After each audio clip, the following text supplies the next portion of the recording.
नमस्कार दोस्तों। डेट है आज की 11 दिसंबर 2020 और स्वागत है आपका एडिटोरियल डिस्कशन में। 3 इश्यूज आज हमें डिस्कस करने हैं, 2 हिंदू के, एक इंडियन एक्सप्रेस का। सबसे पहले हम इंडियन एक्सप्रेस का आर्टिकल डिस्कस करेंगे।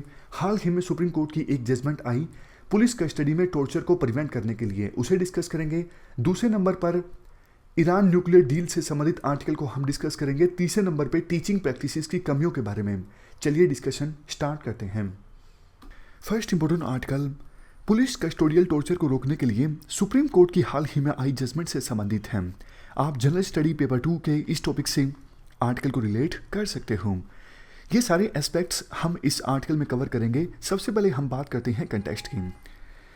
देखो, पुलिस के द्वारा कस्टडी में यानी पूछताछ के दौरान टॉर्चर किया जाता है एक्यूज्ड को। आपने ऐसी खबरें काफ़ी बार सुनी होगी और काफ़ी बार तो पुलिस कस्टडी में एक्यूज्ड की डेथ भी हो जाती है।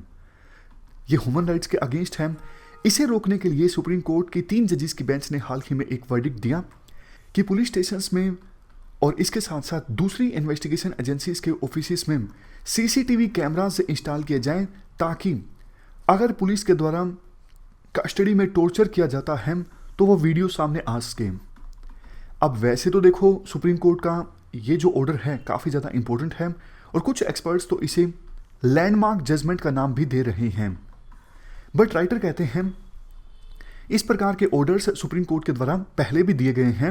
ऐसा नहीं कि पहली बार सुप्रीम कोर्ट ने यह बोला हो कि आप पुलिस स्टेशंस में सीसीटीवी कैमरा लगाइए। बट बात इम्प्लीमेंटेशन की है। इम्प्लीमेंटेशन पास्ट में सुप्रीम कोर्ट के ऑर्डर्स का ठीक से नहीं हुआ है और इवन कुछ पुलिस ऑफिसर्स के द्वारा, पुलिस के द्वारा तो एग्जैजरेटेड क्लेम किए गए। कैमरा लगाए 2 पुलिस स्टेशन में, बोल दिया कि हमने 20 कैमरा लगा रखे हैं। मतलब सभी स्पोर्ट्स को कवर करते हुए कैमरा पुलिस के द्वारा इंस्टॉल नहीं किए गए। बट बावजूद इसके ये जो ऑर्डर हैं काफ़ी इंपॉर्टेंट है कुछ लिहाज से। हालांकि देखो, सुप्रीम कोर्ट की इस जजमेंट में काफ़ी सारे चैलेंजेस भी हैं इंप्लीमेंट करने में, बट चैलेंजेस हम बाद में डिस्कस करेंगे। पहले पॉजिटिव पॉइंट्स की बात करते हैं कि पास्ट में सुप्रीम कोर्ट ने जो ऑर्डर्स दिए उनसे कैसे अलग है ये जजमेंट। देखो, सुप्रीम कोर्ट ने अपने इस ऑर्डर में इवन स्पॉट्स भी बताए हैं पुलिस स्टेशन में जहां पर कैमरा लगा हुआ होना चाहिए। सुप्रीम कोर्ट के इस जजमेंट का मकसद ये था कि पुलिस के द्वारा कोई भी ऐसा स्पॉट, कोई भी ऐसी जगह पुलिस स्टेशन में ना छोड़ी जाए जहां पे कैमरा ना लगा हुआ हो। नेक्स्ट पॉइंट, सुप्रीम कोर्ट ने अपनी इस जजमेंट में ओवरसाइट कमेटीज को भी गठित करने का आदेश दिया है, जिनका काम होगा कैमराज की फंक्शनिंग को मॉनिटर करना। पहले वाले सुप्रीम कोर्ट ने जो ऑर्डर्स दिए थे उनका इंप्लीमेंटेशन ठीक से नहीं हुआ। जैसा हमने डिस्कस किया, कैमरा लगाए तो गए थे लेकिन एक लेवल के बाद चलने बंद हो गए, ध्यान देना छोड़ दिया गया पुलिस के द्वारा।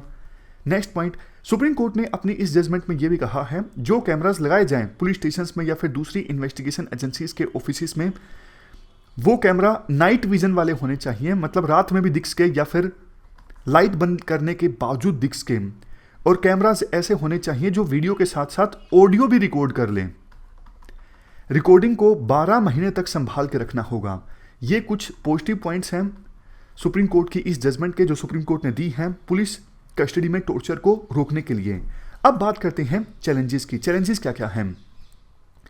वैसे तो देखो, ये बहुत ही अच्छा जजमेंट है विक्टिम्स के राइट्स को सिक्योर करने का, लेकिन अगर सुप्रीम कोर्ट के इस जजमेंट को ठीक से इंप्लीमेंट कर भी दिया जाता है तो पहला चैलेंज ये है, टॉर्चर की डेफिनेशन जो इंडियन लॉ में है ना, वो काफ़ी ज़्यादा स्ट्रिक्ट है। आप बताइए टॉर्चर मतलब क्या? देखो, इंडियन लॉ के अंतर्गत टॉर्चर को इस प्रकार से डिफाइन किया गया है, ऐसा ऑफेंस जिससे सीरियस इंजरी होती हो या फिर जिसकी वजह से डेथ हो जाती हो। अब इसका मतलब तो सीधा सीधा ये हुआ ना, मान लीजिए कोई थप्पड़ वगैरह मार दिया या फिर कुछ ऐसा वायलेंस किया गया अथॉरिटीज़ के द्वारा या फिर पुलिस के द्वारा जिससे विक्टिम के बॉडी पर निशान नहीं हुए। अब थोड़ा थप्पड़ वगैरह मारेंगे तो निशान ज़्यादा कई बार होते नहीं है ना, तो फिर ये तो टॉर्चर में आया ही नहीं। मतलब कहने का ये है, इंडियन लॉज में जो टॉर्चर की डेफिनेशन है ना, काफ़ी ज़्यादा स्ट्रिक्ट है। टॉर्चर की डेफिनेशन ना तो साइकोलॉजिकल टॉर्चर को कवर करती है और ना ही ऐसे टॉर्चर को कवर करती है जिससे बॉडी पर कोई निशान ना हो। देखो, मैं आपको एग्जांपल देता हूं। ये जो सुशांत सिंह राजपूत का केस था, उस सिलसिले में बॉलीवुड के कुछ प्रोड्यूसर्स, डायरेक्टर्स, इन सब से पूछताछ चल रही थी। और उस समय एक डायरेक्टर ने शायद आरोप लगाया था, आपको याद हो तो, कि इन्वेस्टिगेशन ऑफिसर ने मुझे साइकोलॉजिकल टॉर्चर किया। इन्वेस्टिगेशन के दौरान खुद वो चेयर पे बैठ गए, मुझे नीचे बिठा दिया गया और मेरे सामने जूता रख दिया गया। तो ये एक एग्जाम्पल है साइकोलॉजिकल टॉर्चर का। तो ये पहला चैलेंज है। इसके बाद बात करते हैं सेकंड चैलेंज की। मान लिया सीसीटीवी कैमरास लगा दिए, उसके बाद ह्यूमन राइट्स कोर्ट्स भी इस्टेब्लिश हो गई, जहां पर केस चलेगा अगर पुलिस की कस्टडी में टॉर्चर हुआ है। बट आप मुझे एक बात बताइए, वीडियो फुटेज अवेलेबल है, उसकी इन्वेस्टिगेशन कौन करेगा? कोर्ट में केस जाएगा, उससे पहले इन्वेस्टिगेशन तो होगी ना। अब इसके लिए कोई स्टैट्यूटरी गाइडलाइन नहीं दी गई है सुप्रीम कोर्ट के द्वारा कि अगर टॉर्चर की वीडियो सामने भी आती है तो उन केसेस की इन्वेस्टिगेशन किसके द्वारा की जाएगी। अब आमतौर पे क्या होता है, मैं आपको एग्जांपल देता हूं। कन्फ्लिक्ट ऑफ इंटरेस्ट का एग्जांपल आपको एथिक्स में लिखना हो, किसी पुलिस स्टेशन में सब इंस्पेक्टर पर टॉर्चर का आरोप लगा है, वीडियो भी सामने आ गई। इस पूरे मामले की जांच कौन करेगा? उसी पुलिस स्टेशन का एसएचओ। तो बताइए, क्या फेयर इन्वेस्टिगेशन होगी? बिल्कुल भी नहीं होगी, बहुत ही कम चांस है। अगर प्रैक्टिकल हम सोचे तो ब्रदरहुड की भावना आती है कि हाँ, ये हमारा कोलीग है, इसे बचाना है। तो इसलिए स्टैट्यूटरी गाइडलाइन सुप्रीम कोर्ट को देनी चाहिए थी। अगर कस्टोडियल टॉर्चर की न्यूज सामने आती है, केस सामने आता है, तो उसका इन्वेस्टिगेशन कौन करेगा। उसके बाद नेक्स्ट है अल्टरेशन ऑफ ए वीडियो। देखो, वीडियो सामने आती है या फिर सीसीटीवी कैमरा की वीडियो है, उसमें छेड़छाड़ की जा सकती है। एक और गैप देखो जजमेंट में ये है, कैमरास की वर्किंग इंश्योर करने के लिए और कैमरास के सही मेंटेनेंस को इंश्योर करने की जो जिम्मेदारी है वो किस पे है? स्टेशन हाउस ऑफिसर पर, यानी एसएचओ पर। अब आप एक बात सोच के देखिए, एसएचओ की कमांड में ही कस्टोडियल टॉर्चर हुआ है और एसएचओ के ऊपर ही जिम्मेदारी है कैमरास की मेंटेनेंस और वर्किंग को इंश्योर करने की। तो क्या एसएचओ उस सीसीटीवी फुटेज को सहेज कर रखेंगे जिसमें कस्टोडियल टॉर्चर कैद हो गया है? नहीं, बहुत कम संभावना है। इसके बाद है नेक्स्ट चैलेंज। देखो, पुलिस स्टेशन एक जगह है जहां पे कस्टोडियल टॉर्चर होता है, अदरवाइज पुलिस के द्वारा टॉर्चर तो कई जगहों पे किया जाता है, जैसे आइसोलेटेड एरियाज में, बॉलीवुड की मूवीज में दिखा दिया जाता है। आपने देखा होगा, सिंघम टाइप के ऑफिसर्स हैं, ले गए ऐसी जगह पे, वहाँ पे मारपीट की गई।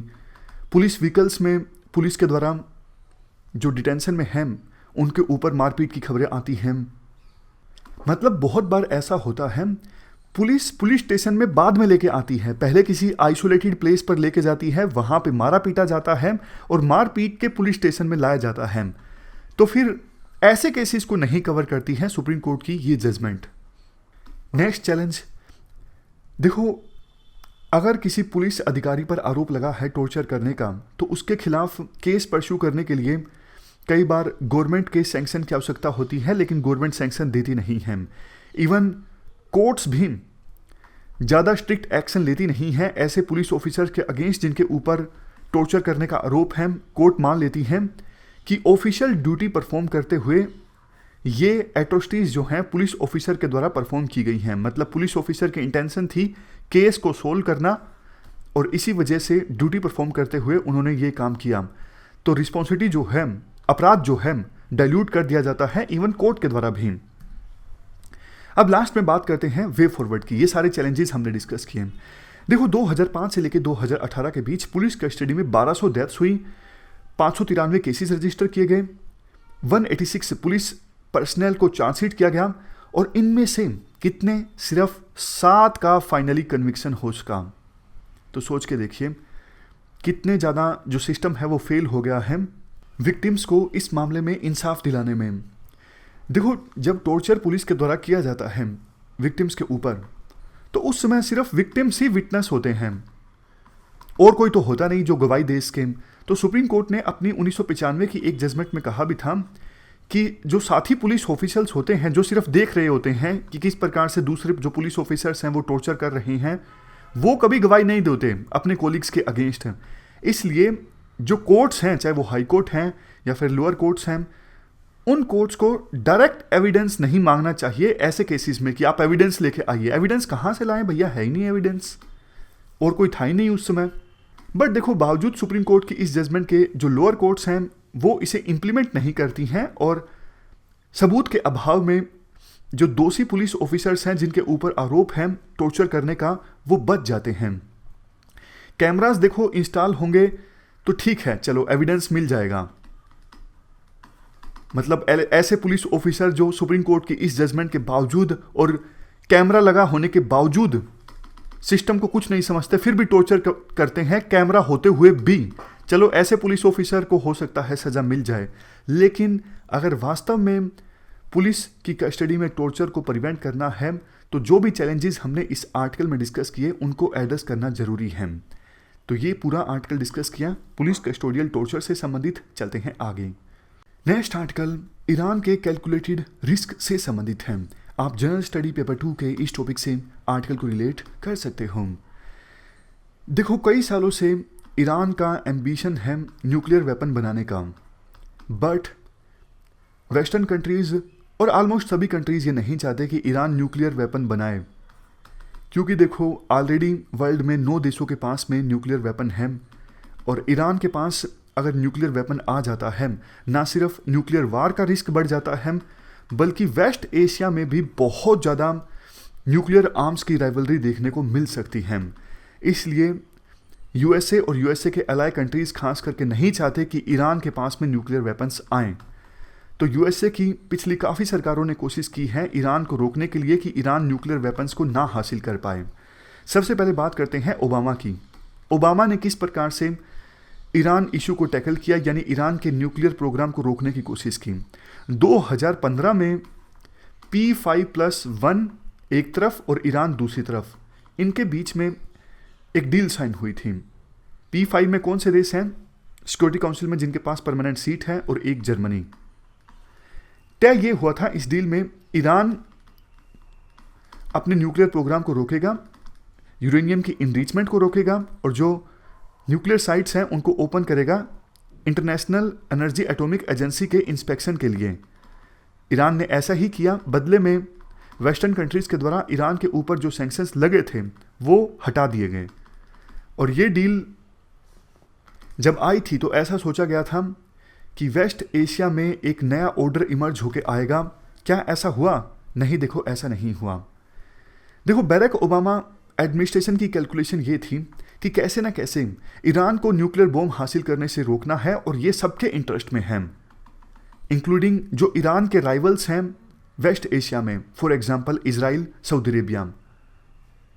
बट देखो, यूएसए की इस सोच से इत्तेफाक नहीं रखते थे यूएसए के अलाइ कंट्रीज। वेस्ट एशिया में यूएसए का अलाइ कंट्री कौन है? Israel, Saudi Arabia. इनका यह मानना था कि ईरान के साथ किसी प्रकार की डील आप मत साइन करो, नुकसान होगा, इससे कोई फायदा नहीं होगा। क्योंकि देखो, इजराइल, सऊदी अरेबिया, खास करके इजराइल, इनका यह मानना है प्रॉब्लम ईरान का न्यूक्लियर प्रोग्राम नहीं है, प्रॉब्लम ईरान खुद है। सऊदी अरेबिया और इजराइल के अनुसार देखो, ईरान अपना इन्फ्लुएंस इंक्रीज करना चाहता है वेस्ट एशिया में। ईरान नॉन स्टेट मिलिशियास को सपोर्ट करता है, जिसकी वजह से वेस्ट एशिया के काफ़ी देशों में इंस्टेबिलिटी रहती है। ईरान का एम्बिशन ये भी है कि शिया कम्युनिटीज़ की सपोर्ट हासिल करके वेस्ट एशिया का लीडर अपने आप को साबित किया जाए। ये मानना है इजराइल और सऊदी अरेबिया का। इनका ये मानना था ईरान के साथ बात ही मत करो, बस ईरान को पनिश करो, ईरान को सबक सिखाओ, क्योंकि प्रॉब्लम ईरान का न्यूक्लियर प्रोग्राम नहीं है, प्रॉब्लम ईरान खुद है। बट इजराइल और सऊदी अरेबिया की बात ओबामा ने नहीं मानी। ओबामा ने आखिरकार ईरान के साथ न्यूक्लियर डील साइन कर दी, और इससे इजराइल और सऊदी अरेबिया ये नाराज हो गए। उसके बाद ट्रंप आए यूएसए के प्रेसिडेंट के तौर पर। ट्रंप ने तो बिल्कुल अलग ही लाइन ले ली। ट्रंप ने तो खुला सपोर्ट किया इजराइल को, सऊदी अरेबिया को, और ईरान न्यूक्लियर डील से ट्रंप बाहर आ गए। ट्रंप के कार्यकाल में इजराइल ने काफ़ी कवर्ट और ओवर्ट ऑपरेशंस चलाए ईरान के अगेंस्ट। ओवर्ट मतलब खुलेआम, कवर्ट मतलब चोरी छुपे। 2018 में इजराइल की जो खुफिया एजेंसी है मोसाद, उनके एजेंट्स ने एक बहुत ही ज़्यादा डेयरिंग मिशन को कैरी आउट किया गया इनके द्वारा। ईरान में एक वेयर हाउस से बहुत सारे डॉक्यूमेंट्स चुरा लिए गए ईरान के न्यूक्लियर प्रोग्राम से संबंधित। कहा यह जा रहा है कि अभी ईरान के एक न्यूक्लियर साइंटिस्ट को जो असैसिनेट किया गया है, मारा गया है, उनकी खबर इन्हीं डॉक्यूमेंट से मिली इजराइल के एजेंट्स को। इवन सीरिया में भी ईरान सपोर्टेड जो मिलिशियाज हैं, जो सीरिया में असद सरकार को सपोर्ट कर रही हैं, ऐसे ईरान सपोर्टेड मिलिशियाज को भी टारगेट किया गया है इजराइल के द्वारा ट्रंप के कार्यकाल में। बट अब जैसा आपको पता है, जो बाइडन यूएसए के अगले राष्ट्रपति होंगे, और जब जो बाइडन कैंपेन कर रहे थे तो उन्होंने साफ तौर पर यह प्रॉमिस किया है कि मैं अगर राष्ट्रपति बनता हूं तो मैं ईरान के साथ फिर से बातचीत स्टार्ट करूंगा, फिर से डील करने के लिए कन्वर्सेशन करूंगा ईरान से। तो 20 जनवरी को शपथ ली जाएगी, किसके द्वारा? जो बाइडन के द्वारा, यूएसए के राष्ट्रपति के तौर पर। बट इसी बीच 27 नवंबर को ईरान के एक न्यूक्लियर साइंटिस्ट हैं मोहसेन फखरीजादे, इनको असैसिनेट कर दिया गया। किसके द्वारा? इजराइल के द्वारा। मतलब आरोप ईरान ने इजराइल के ऊपर लगाया है। इजराइल ने ना तो मना किया है, ना ही हाँ की है। मना नहीं किया है तो मतलब हाँ ही की है ना। इजराइल का मकसद ये था ईरान के एक बहुत ही इंपॉर्टेंट न्यूक्लियर साइंटिस्ट की हत्या करवाकर ईरान का जो न्यूक्लियर प्रोग्राम है उसे आगे बढ़ने से रोकना। अब देखो, ईरान के सामने मुश्किल भरी सिचुएशन है। अगर तो ईरान इजराइल को जवाब देता है तो फिर इजराइल भी जवाब देगा, मतलब कन्फ्लिक्ट पैदा हो जाएगा अच्छा खासा। और शायद ईरान अभी ये नहीं चाहता कि इजराइल के साथ, क्योंकि इजराइल यूएसए का एक अलाइ कंट्रीज हैं, तो इनके साथ अभी कन्फ्लिक्ट पैदा हो बहुत ज़्यादा, क्योंकि ईरान को भी पता है इस चीज़ का कि बाइडन आने वाले हैं 20 जनवरी से, और बाइडन ने वादा किया है कि न्यूक्लियर डील फिर से साइन की जाएगी, इसके लिए कन्वर्सेशन होगी ईरान के साथ।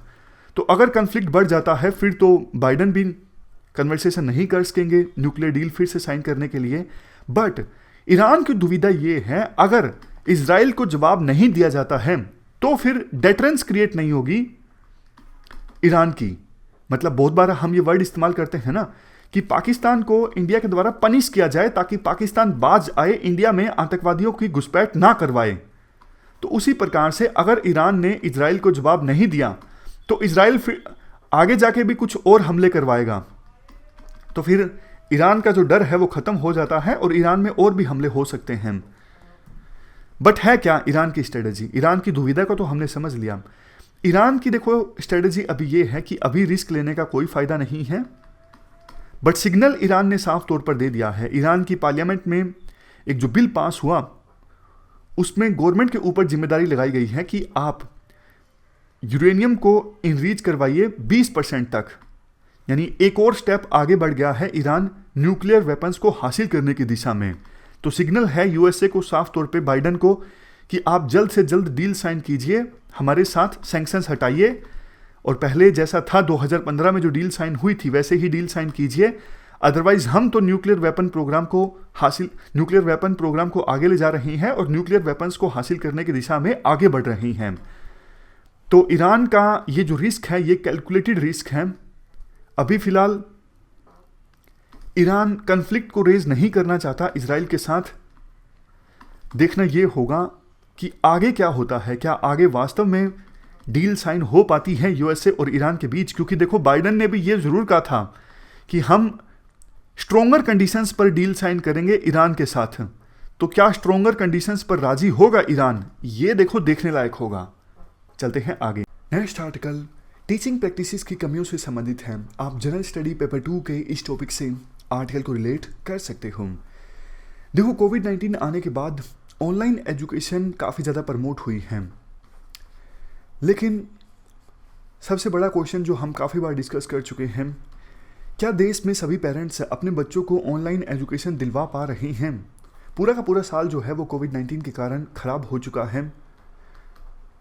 बहुत से लोग ऐसे हैं जिनके पास रिसोर्सेज नहीं हैं, इवन स्मार्टफोन लेने के पैसे भी नहीं हैं। तो उन पेरेंट्स के बच्चों का क्या इस बारे में सरकार ने कोई ठोस नीति बनाई है? वैसे तो देखो, पूरा साल अब बीत ही चुका है, लेकिन सरकार की तरफ से सिर्फ सिंबोलिज्म के तौर पर कुछ स्टेप्स देखने को मिले कि हाँ कुछ लोगों को स्मार्टफोन दिया गया है, बट ये इनसफिशिएंट है। शायद आपने भी एक खबर सुनी होगी कि दिल्ली के कॉलेज की एक लड़की ऐश्वर्या जो तेलंगाना की थी, उसने सुसाइड कर लिया था क्योंकि वो लॉकडाउन लगने के बाद अपनी एजुकेशन को नहीं कंटिन्यू कर पा रही थी। कॉलेज कुछ ऑनलाइन एजुकेशन के रास्ते पर चल रहा था, लेकिन उस परिवार के पास इतने रिसोर्सेज नहीं थे, तो उसने सुसाइड कर लिया था। देखो, बहुत से पेरेंट्स हमारे देश में ऐसे हैं जो अपने बच्चों को ऑनलाइन एजुकेशन नहीं दिलवा पाए पिछले 1 साल में। और रूरल एरियाज़ में तो जैसा आपको पता है, ऐसा नहीं है कि पूरे देश में चप्पे चप्पे पर अभी इंटरनेट मौजूद है। इंटरनेट है भी सही तो स्पीड की भी दिक्कतें हैं, तो बहुत सारे चैलेंजेस हैं। चलो, ये तो हमने इंफ्रास्ट्रक्चर चैलेंजेस की बात की, दूसरे भी चैलेंजेस काफ़ी ज़्यादा हैं।